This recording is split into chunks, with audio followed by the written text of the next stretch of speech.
Hello, ladies and gentlemen, my name is Kurt, and welcome back to Far Lands or Bust. Woof, yes, I know, I heard you the first time, Wolfie. Heard you the first time. Oh, damn, I just picked up all those blocks that I do not wish to have in my inventory. Oh god! Oh Jesus! Okay, let's... Oh, what the hell? That is a first.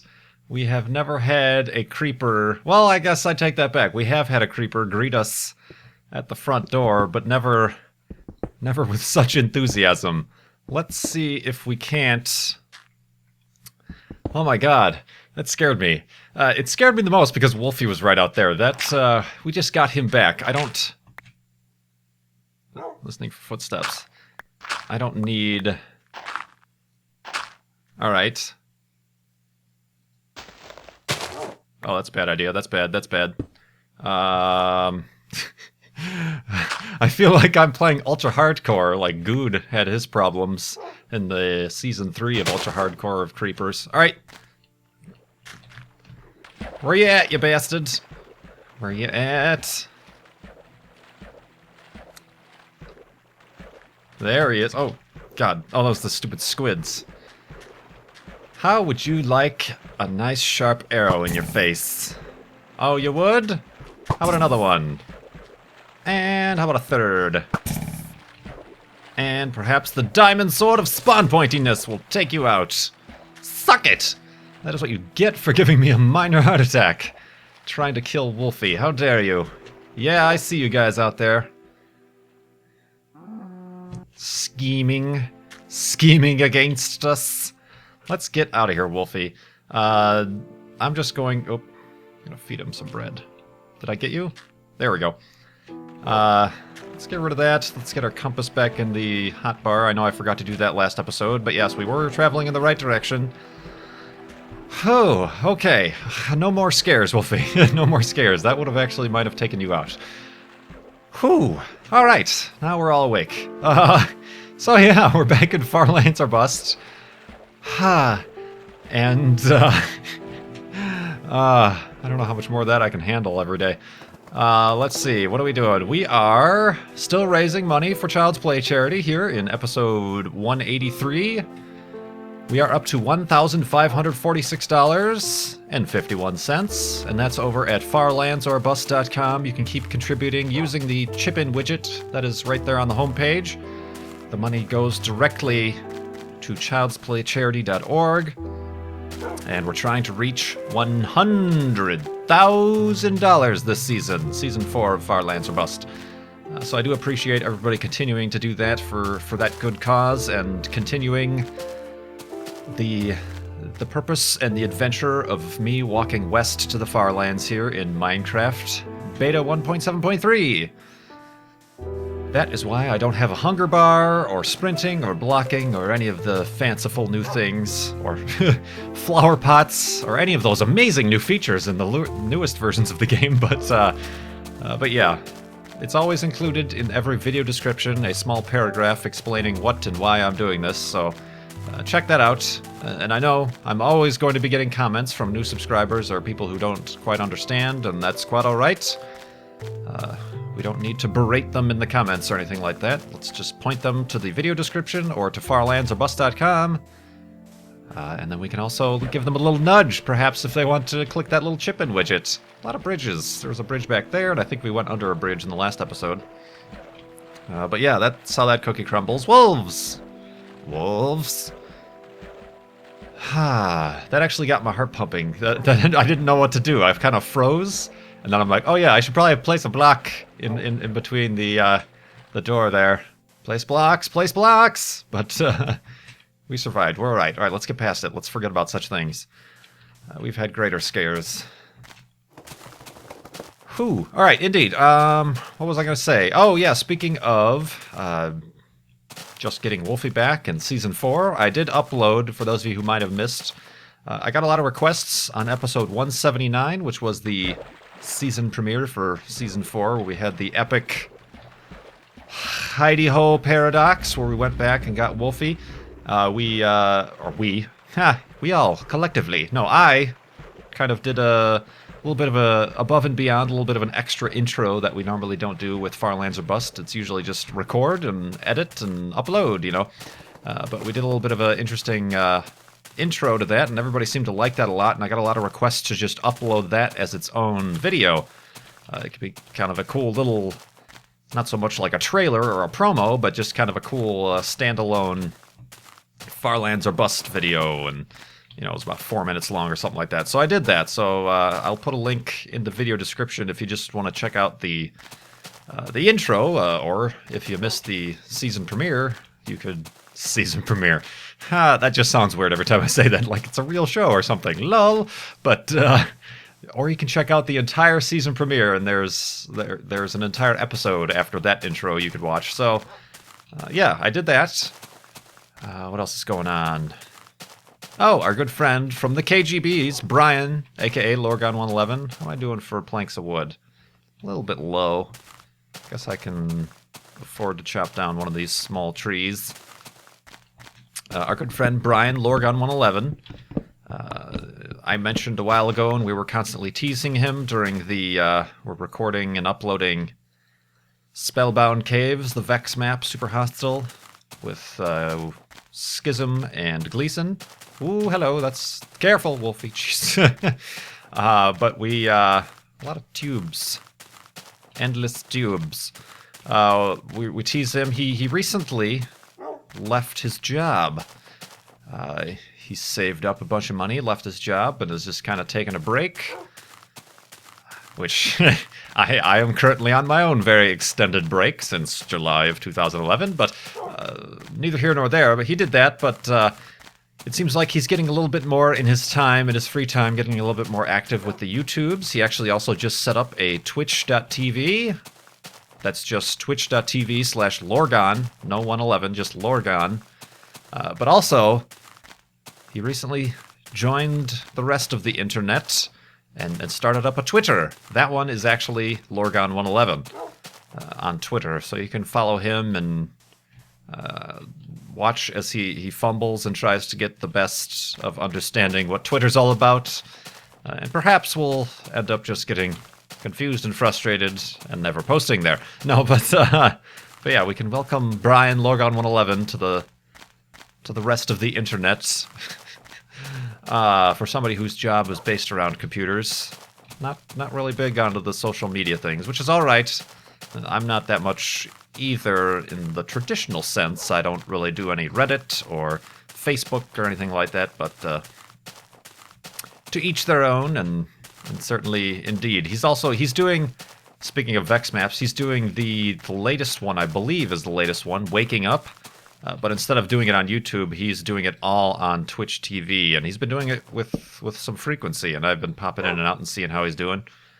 So that's kind of a cool dynamic, as opposed to recording a super hostile map to just be, you know, live streaming a couple hours every other day or so. So you can check him out for that. So indeed, we always welcome more personalities to the YouTube communities. Well, he's not a new personality. He was doing this before I was, actually. I believe he started a little bit before I started doing Minecraft videos, but yeah. Indeed. What else is going on?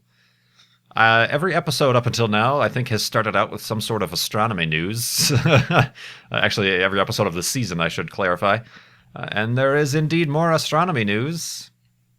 Last week we talked about the Red Bull Stratos thing. Felix Baumgartner jumping from the quote-unquote edge of space, not really, sort of, just really high up, not really the edge of space, but actually way out in space. There's some very cool news. You know, I very much talk about exoplanets when I do Space Engine and stuff like that. And actually, I'm thinking I might... Oh, hello. Hello! Sounded like my drunk kitchen there. I was thinking of doing another, going back to Space Engine to do a little bit more of a fully featured video on this topic, but I guess I should mention it. But first, elevated hidey-ho time.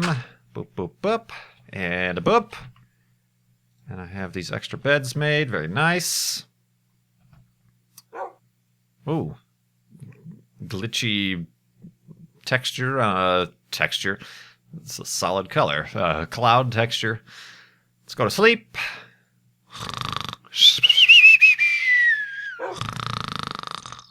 And a cloudness. That sounded weird. But yeah, anyway, astronomy news. I was talking about Space Engine. It's got the cool engine where it creates and propagates and sublimates and roller skates. No, it creates kind of planetary systems around stars, just, like Minecraft. Procedurally, that's the word I was looking for. Procedurally generates land. Space Engine procedurally generates solar systems and planets and things just based on the mathematics behind how likely there are to be planets around other stars and what kind of planets, and it just pulls from a library of textures and planet types and things like that. But in real exoplanet news, it's recently been discovered that the closest star to our own sun, Alpha Centauri, which is actually, it's a triple star system, which wasn't known for a while, but it's a triple star system. There's Alpha Centauri A, Alpha Centauri B, and then Proxima Centauri, which is actually, Proxima is the closest one technically to our sun by a few, 100,000 meters or whatever, 100 billion meters probably, compared to the others. But actually around the first one, Alpha Centauri A, it has been discovered that it has a planet, and it is an Earth mass planet. Which means it's, actually I have the exact number here, it's 113% the mass of Earth. And I meant to look this up, and perhaps when I do the full Space Engine video I'll look this up and find more detailed information. But I don't think they discovered it via the eclipse or the transit method, which I've mentioned before, where if you look at a star and then it gets dim and then bright again by a slight variance, then that means that there's a planet passing in front of it, much like the transit of Venus went across our sun. If you were measuring the light output of the sun, you could measure the a little bit of a dip as Venus passed in front of it and cast a shadow. And then from that, you can get a whole host of information like the mass, the size, the speed, the distance to the star and stuff like that. I don't think that's how this one was found, simply because they've actually been studying Alpha Centauri for quite a while. And up until now, they haven't found any evidence of planets, and that's pretty much the easiest way you can find a planet, is the transit method. I think this one, they looked at the Doppler effect, whereas if there's a planet around a star, the slight gravitational tug from that planet will make the star wobble a little bit. So I think, I'll have to confirm this, but that just seems like that would make sense. But yeah, for a while we didn't even know any stars in that system had planets. And it's really cool that, yes, it's an Earth mass planet, but unfortunately it's actually way too close to the star to have any life on it. It's actually 10 times closer to Alpha Centauri A than Mercury is to our own star. So that's kind of gives you an idea of how close it is. It's actually, on the surface, they're estimating it. And this is all just information they can get just from looking at, just that slight amount of data, which is crazy. But it's mathematics. But yeah, they say it's probably around 12,000 degrees Celsius, which is over 21,000 degrees Fahrenheit. Wow, look at this place. Hello. It's like a glacier came through and ripped out all the vegetation and stuff. Welcome to...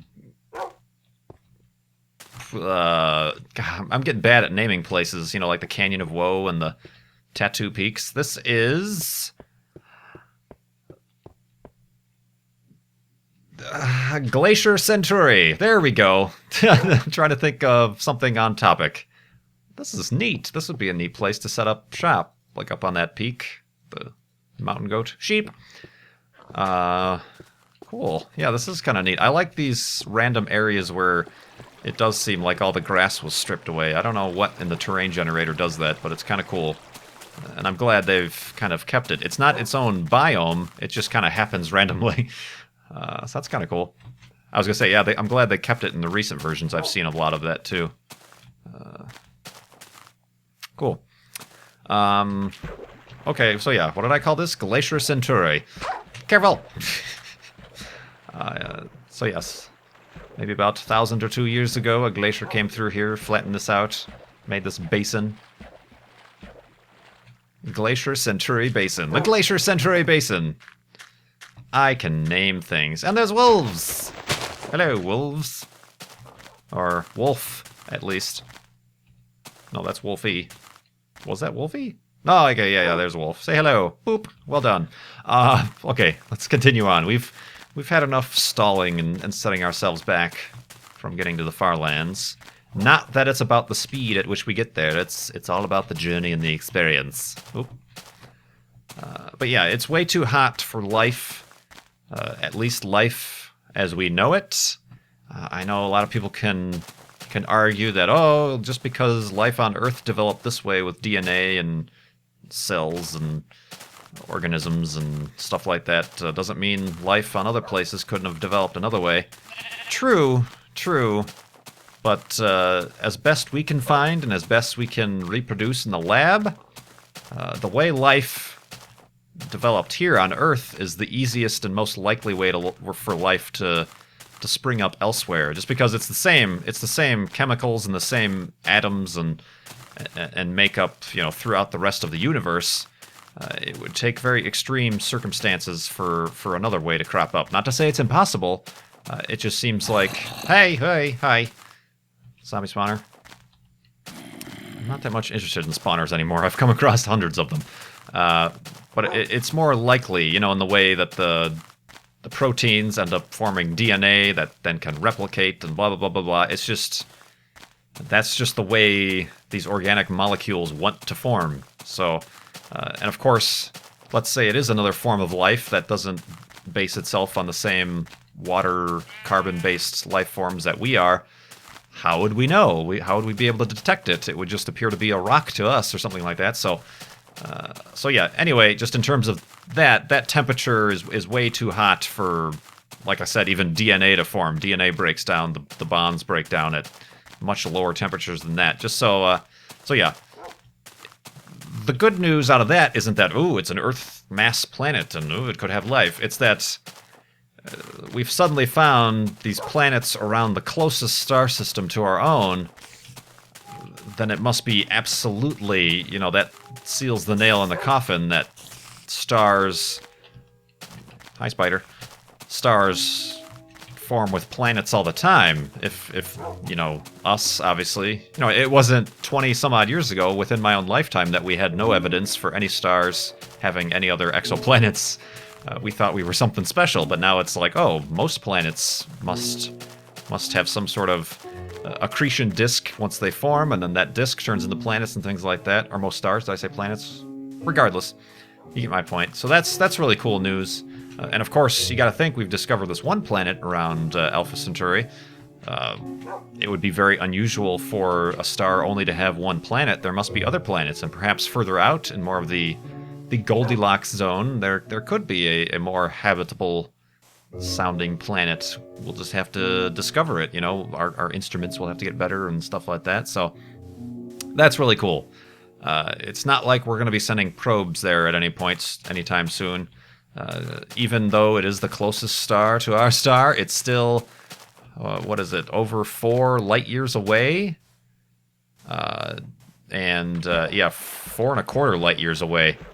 And our fastest spacecraft, which right now is Voyager 1, it's traveling at 38,400 miles per hour, exiting our solar system at that speed away from the sun.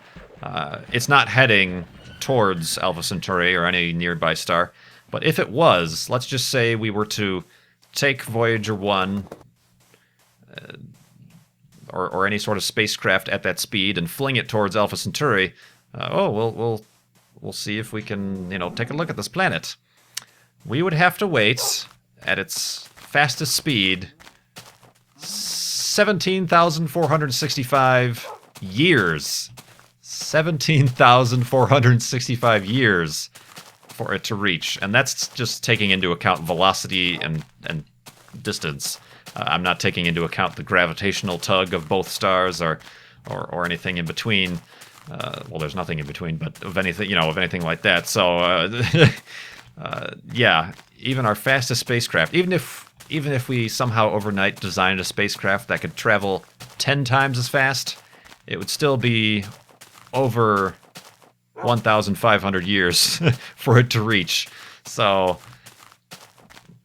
oh well, we'll have to rely on astronomy and a new crop of larger, more precise telescopes and space telescopes to give us all this information about planets and star systems and planetary systems beyond our own. So yeah, that's a mouthful. That was really cool to hear last week. All that news coming out, and of course, the media blows it up out of proportion. Ooh, it's an Earth. They end up saying it's an Earth-size planet. We don't know that yet. It's an Earth mass planet. It could be a very high density and be a lot, you could still have the same mass as Earth, but shrink it down to the size of Mercury.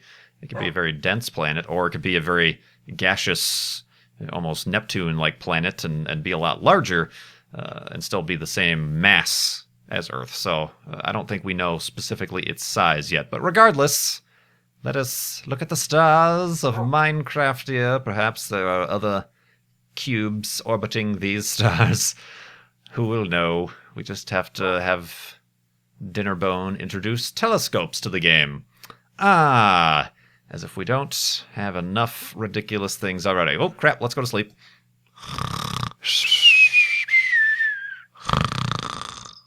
And the chickenness. At least he doesn't make that annoying clicking sound while he's walking-ness, like in the current version of the game. Yes. That's as low as I can go. Anyway, let's answer some questions, guys. Like I say, you can always ask your questions in the comments below. Usually the best way. I'll sometimes grab some from Twitter. On the off chance I do happen to check my YouTube inbox, I'll check that. But like I mentioned before, that's out of control. I apologize if anybody has sent anything heartfelt or worthwhile reading to the YouTube inbox. I've lost all control of that. It's spinning out of control. Mayday.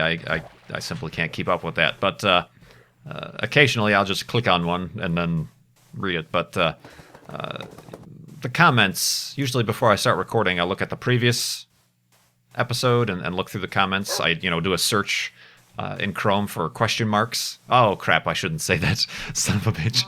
Now everybody's gonna be like spamming question marks. No, don't do that. If you do that, I'll just stop answering questions. So suck it, comment spammers. But looking through the questions,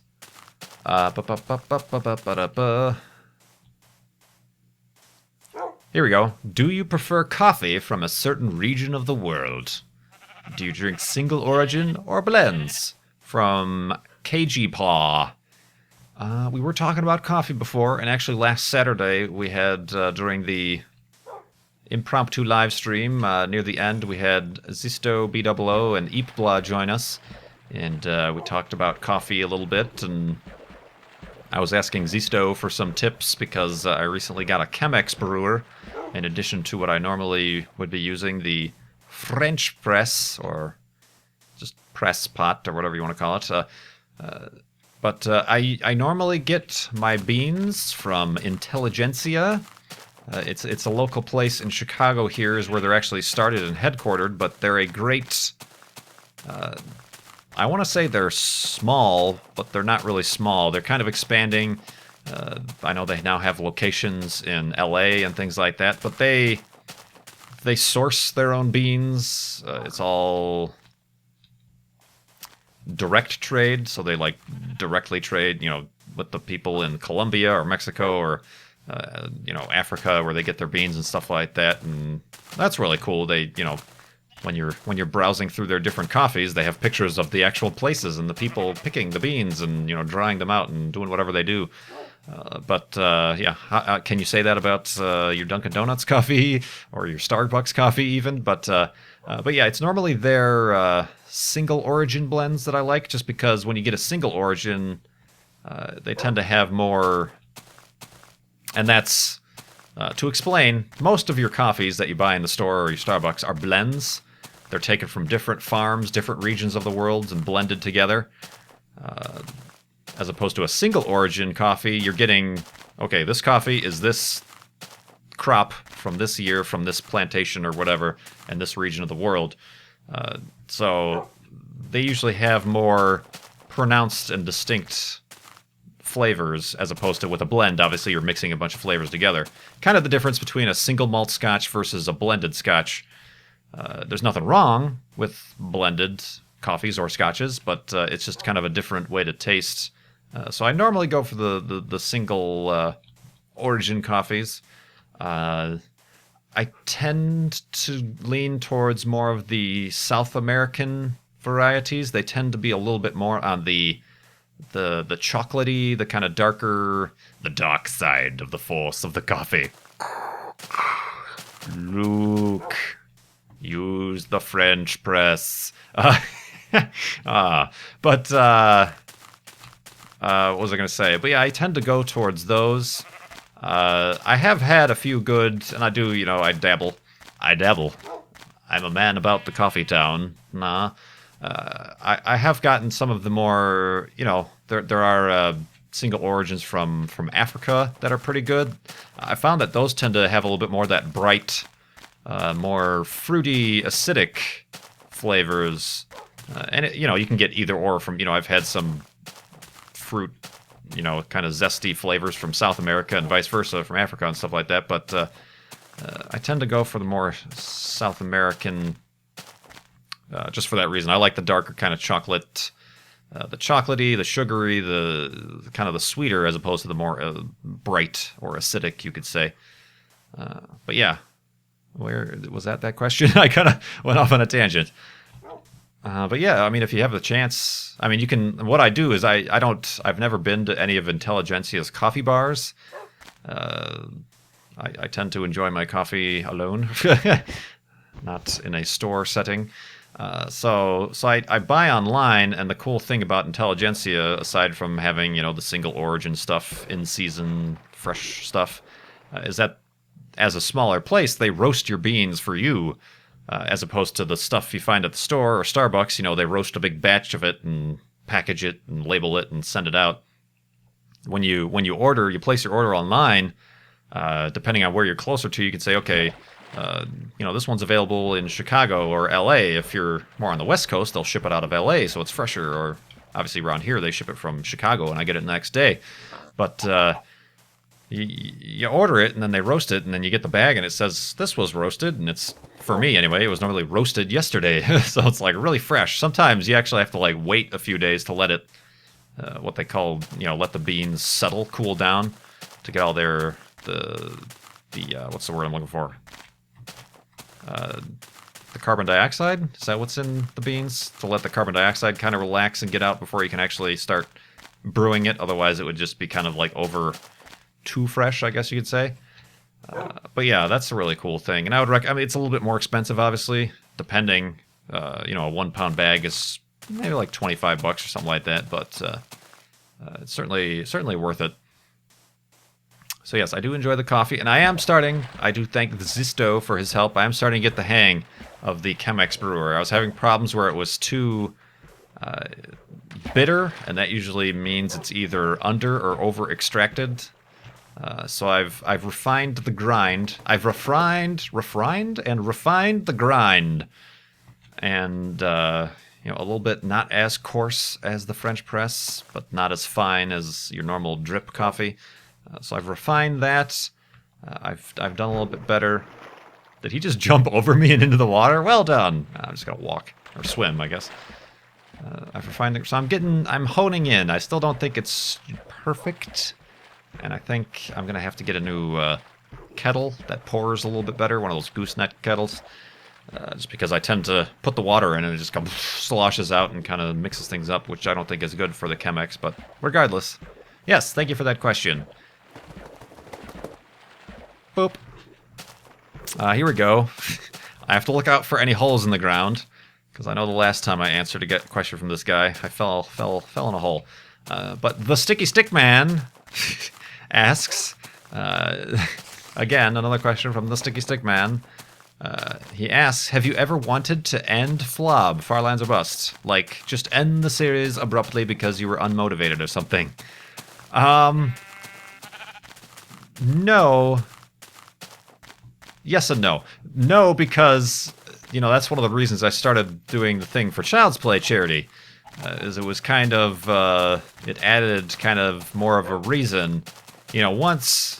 For my new followers, once you find out how far away the Farlands actually are, it can be a little bit of a daunting task, and you kind of think, well, I'm never going to get there. Which, perhaps, I never make any claims that I'm absolutely going to make it to the Farlands, but to say at the last time we pressed F3, we're over 5% of the way there, to actually have a measurable, significant percent is certainly reassuring, but... the hell was that? Oh. I'd never heard a zombie make that, like, weird breathy noise before. That was weird and creepy.